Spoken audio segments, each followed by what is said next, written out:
आतंकवादी संगठनों को जो देश पनाह दे रहा है, आप उनकी वकालत क्यों करते? खाते हैं भारत का, रहते हैं भारत में, और आप सपोर्ट करते हैं उन देशों को जो आतंकवादी संगठनों को फंडिंग करता है। क्या जैदी साहब क्या कर रहे हैं आप?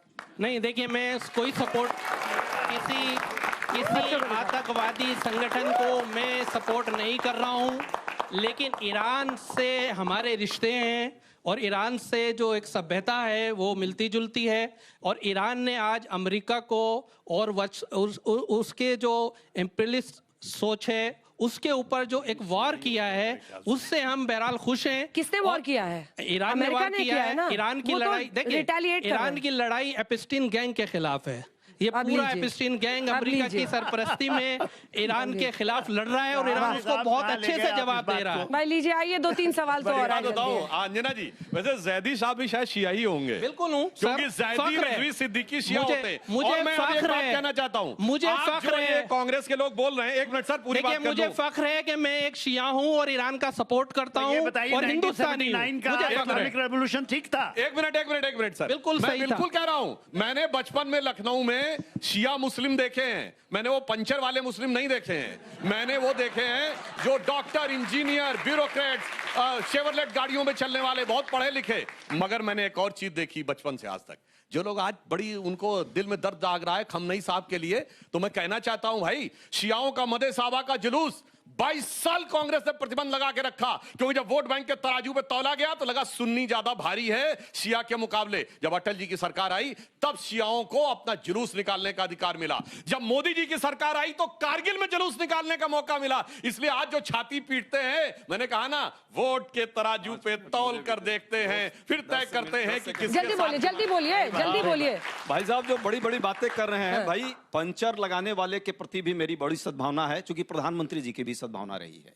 अब यहाँ आप लोग ताली बजा रहे थे, इस बात पर हंस रहे थे, तो हंसना नहीं चाहिए। प्रधानमंत्री जी साइकिल लगाने वाले को, पंचर लगाने वाले को भी बहुत सम्मान देते हैं और हम लोग भी देते हैं, देश के नागरिक हैं। लेकिन शिया सुन्नी की राजनीति जो है यहाँ, फिर वही बात आ गई ना, कहां से चले थे अमेरिका, पाषाण युग और ईरान, और आ गए यहाँ इंडिया के शिया सुन्नी में। इसी में इनका दिल बसता है। लेकिन इसमें काउंटर क्वेश्चन है अजय जी, हिंदू मुसलमान में ही बसता है और ये वही करेंगे। अरे अजय जी इधर देखिए ना, लेना देना है, कहाँ देख रहे हैं, उनको देख रहे हैं क्या वो? ना भारत की अजय जी एक काउंटर क्वेश्चन है, अगर धर्म के नाम पर पैसे नहीं इकट्ठा किए जा रहे हैं ईरान के लिए, भारतीय कर रहे हैं, कैसे मुर्गी, अंडे, ऐसी चीजों की नीलामी की जा रही है, अपना सोना दे रहे हैं, अपना लैपटॉप दे रहे हैं, अपना आईपैड दे रहे हैं, पैसा इकट्ठा कर रहे हैं ईरान के लिए। वो अफगानिस्तान के बच्चों के लिए तो नहीं कर रहे हैं ना, ईरान और फिलिस्तीन के लिए करते हैं। ऐसे में धर्म के आधार पर ही तो हो रहा है। यहूदियों का यदि देखेंगे ना तो इजराइल के लिए सबसे ज्यादा पैसे वो भी धर्म के नाम पर कर रहे हैं। ये भी गलत है, वो भी धर्म के नाम पर कर रहे हैं। धर्म के नाम पे, धर्म के नाम पे, गलत करने वाले हम नहीं है। ये काम नहीं होना चाहिए। हम ये नहीं कह रहे अगर शिया इकट्ठा कर रहे हैं तो वो गलत है, राजनीति बंद होनी चाहिए। नहीं, हम नहीं कह रहे कि शिया अगर पैसा इकट्ठा कर रहे हैं तो हम उसे गलत नहीं कह रहे, ये उनका अधिकार है।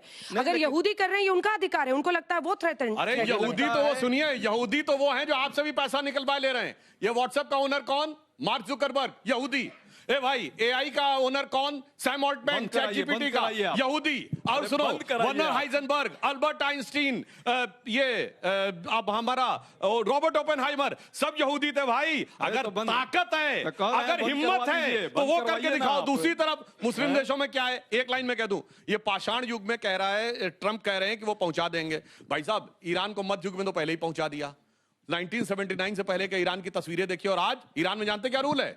किसी महिला की कलाई के अलावा कुछ नहीं दिखना चाहिए। It should be totally covered. और मैं पूछना चाहता हूं, भारत में जो बड़े लोग बनते ना, लॉजिकल, रैशनलिस्ट, और धर्म और अंधविश्वास की बात मैं उनसे विनम्रता से पूछना चाहता हूं। मैं किसी की धार्मिक भावना पे सवाल नहीं उठाता। यह माना जाता था कि अयतुल्लाह खुमैनी जब थे तो वो ईरान के कुम शहर में हजरत अली की रूह से बात करते थे जाके। आज मैं पूछना चाहता हूं, जितने सेक्युलरिस्ट हैं, बोलो किसी की हिम्मत है बोलने की? ना। उनसे पूछो कि मदर टेरेसा को सेंटहुड मिला है क्योंकि मरने के बाद उनकी आत्मा ने 2 चमत्कार दिखाए। किसी के बोलने की हिम्मत नहीं है। 6 गज की जबान निकालते हैं हिंदू धर्म के बारे में कि ये अंधविश्वास, वो अंधविश्वास, और वहां पे आके खड़े रहते। इसलिए मैं कहना चाहूं, मध्य युग तक तो पहुंचा ही दिया था, अब आगे का युग क्या होगा ये आगे का भविष्य तय। भाई साहब, ईरान और इजराइल का युद्ध का वही हाल होगा जो रसिया और यूक्रेन का हुआ। लेकिन इस युद्ध के आगे भारत की जो मूलभूत समस्या है, शिक्षा, स्वास्थ्य और रोजगार, वो कहीं ना कहीं दब गई है। और भाई साहब, आप भी अपना काम भूल गए। विपक्ष भी इस पे नहीं बात कर रहा है और ना ही सत्ता पक्ष बात कर रहा है। नहीं नहीं, एकदम विपक्ष पूरी तरह से बात कर रहा है। जिस तरह से इस देश में रुकिए एक सेकंड, 2-3 सवाल एक साथ ले लें फिर। Sir, don't you think so that India being a diplomatic right now is a very idle for being India, the prevailing situation? Hindi में बोल सकते हो? फिर से ट्राई करो। सर, जैसे अभी इंडिया है जो डिप्लोमेसी एक एक्ट फॉलो कर रहा है कि मतलब जो सबके अकॉर्डिंग चल रहा है, तो आपको नहीं लगता वो सबसे बेस्ट पॉलिसी है इंडिया के लिए? डिप्लोमेसी है, अच्छा, हर बेस्ट जगह। नहीं है, और कोई- सस्तांग और कोई- डिप्लोमेसी है। सर, आपने कहा था कि इंडिया को बेचे जाना चाहिए, तो इंडिया को बेचे जाना चाहिए, आपका ये बहुत इनकरेक्ट स्टेटमेंट नहीं है इंडिया को देने के लिए। गया है, पीछे जाना नहीं चाहिए, सीधे खड़ा रहना चाहिए। मैं कह रहा हूँ मेरा सवाल ये है, डिप्लोमेसी के हमारे प्रणेता है मोदी जी। एक साथ जी। मेरा सवाल ये है कि ईरान अपना वर्चस्व देख रहा है, अमेरिका अपना वर्चस्व देख रहा है, लेकिन इसका सीधा असर भारत पे क्या पड़ेगा? भारत की बहुत बड़ा जनता, असर। भारत पे जो भी ऑनगोइंग जो चीजें चल रही है, लाइक सिलेंडर की प्रॉब्लम्स हो गई और भी चीजें, यूथ की प्रॉब्लम्स, ले-ऑफ्स की प्रॉब्लम्स, जल्दी जल्दी 2-3 सवाल। सर, मेरा सवाल आपसे, आप कहते हैं एक भारतीय शिया मुस्लिम है, जैसे कश्मीर में एक महिला से पूछा जाता है कि वो भारत के सैनिकों के लिए क्यों इतना सपोर्ट नहीं करती, तो वो कुछ अपशब्द बोलते हैं। तो हमारे भारतीय भी जो काफी इंटरनेशनली वर्क कर रहे हैं, अगर वहां पर युद्ध होता है तो क्या ये महिलाएं उस वक्त सपोर्ट करेंगी? क्योंकि उनका नैरेटिव कुछ अलग ही लग रहा है। उनका भारत के प्रति नैरेटिव नहीं है, उनका ईरान के प्रति नैरेटिव है, फिलिस्तीन के प्रति नैरेटिव अलग है। ठीक है, मतलब ईरान और अमेरिका का युद्ध हो रहा है, उसमें भी भारत के खिलाफ। हाँ, बोलिए। मेरा बीजेपी से सवाल है कि ये दर्द की बात करते हैं, अभी जो हॉर्मुज में भारतीय नाविक मारे गए थे, उनके लिए आप क्या चिंता जता रहे हैं? या चिंता ही जता रहे हैं या कुछ इच्छा भी जताएंगे? भारतीय नाविक हरमुज मेरा सवाल सुधांशु जी हरमुज से में है। कौन सा भारतीय नाविक मारा गया? कहाँ मारे गए? बेटा जानकारी लेके बोलिए, हरमुज में कौन सा भारतीय नाविक मारा गया? मेरा सवाल सुधांशु जी से है। 6 मार्च 2026 को जो अमेरिका का बयान आया कि हम भारत को 30 दिन की मोहलत देते हैं रूस से तेल खरीदने के लिए, तो क्या 2026 में रूस से तेल नहीं खरीदने के लिए, रूस से तेल खरीदने के ये लिए दूसरा वाला, हाँ ठीक है, परमिशन ठीक दी है युद्ध के बाद। हाँ। तो क्या भारत को आज भी जरूरत है अमेरिका की परमिशन की? अच्छा ठीक है, चलिए आपसे शुरू करते हैं अजय जी, क्योंकि अच्छा जैदी साहब बोल लीजिए। जैदी साहब बहुत देर से नहीं बोले।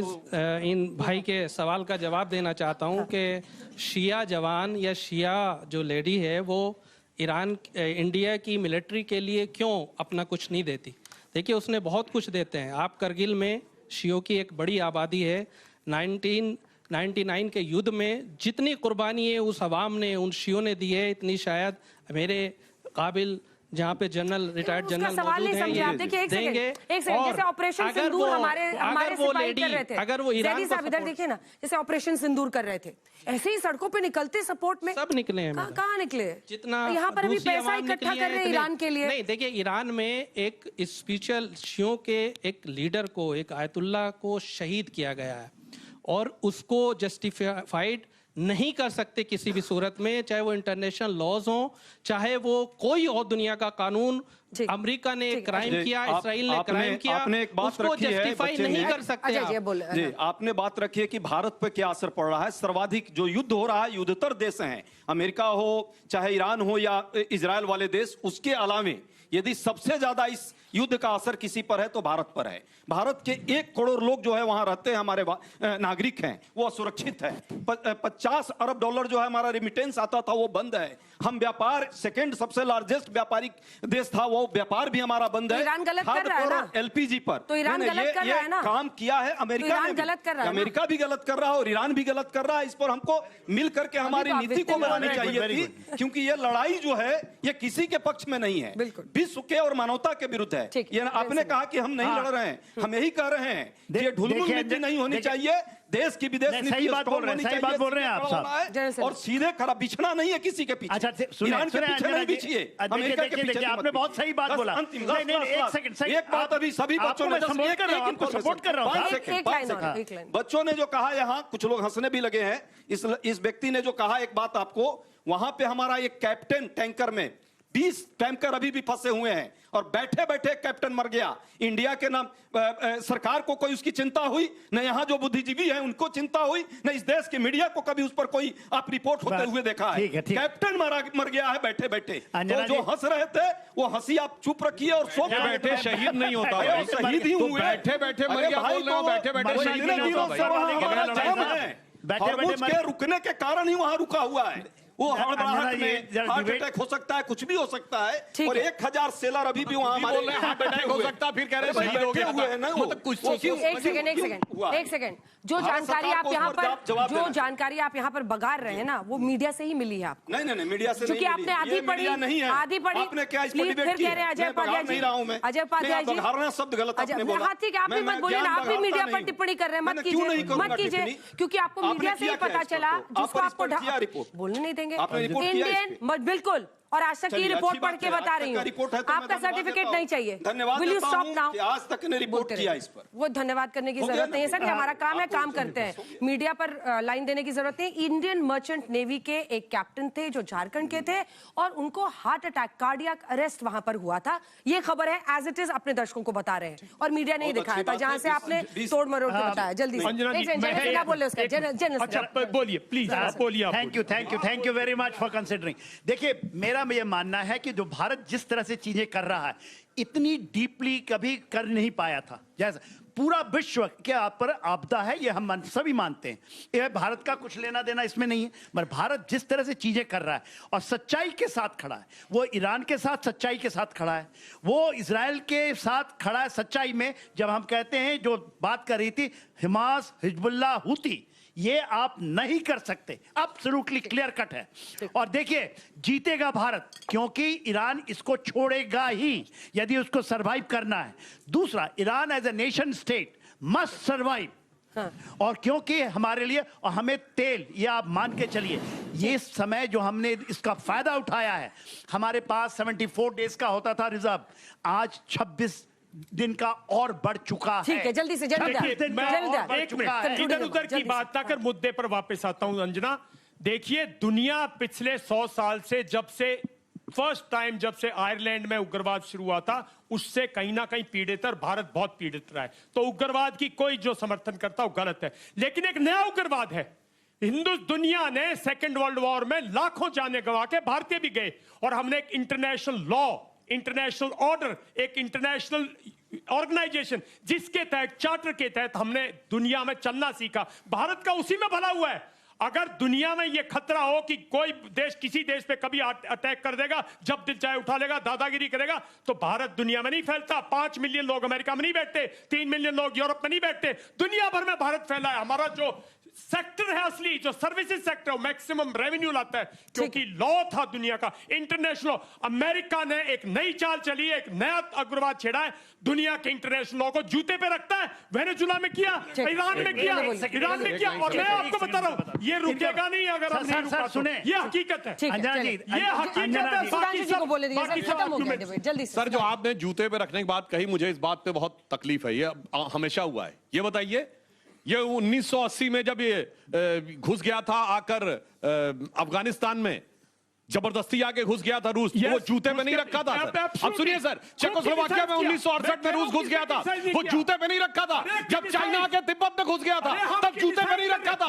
जब वियतनाम में आके घुस गया था, तब जूते पे नहीं रखा था। सर, ये कहिए, नहीं, मैं आपकी मेरी बात सुनिए, मैं वही कह रहा हूँ, आप ये कहिए, ये हमेशा होता रहा है। आज आप आज के लिए कह रहे हैं, और तो और सुनिए सर, अपने टर्न पे बोलिए, सर, अपने टर्न पे बोलिए।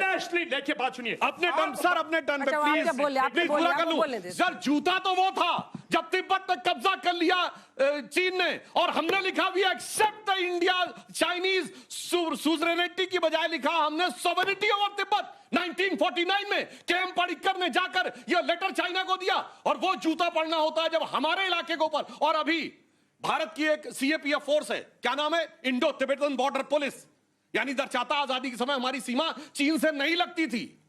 यह युवा पीढ़ी को पता होना चाहिए, तिब्बत से सीमा लगती थी, इसलिए आज भी नाम है भारत तिब्बत सीमा पुलिस। वो जूते पे कुछ नहीं था, आज जूता नजर आ रहा है कि अमेरिका ने इतने साल के बाद किया। अरे ये वो ताकतवर देश, वो लेफ्टिस्ट देश तो बहुत जमाने से करते आ रहे हैं।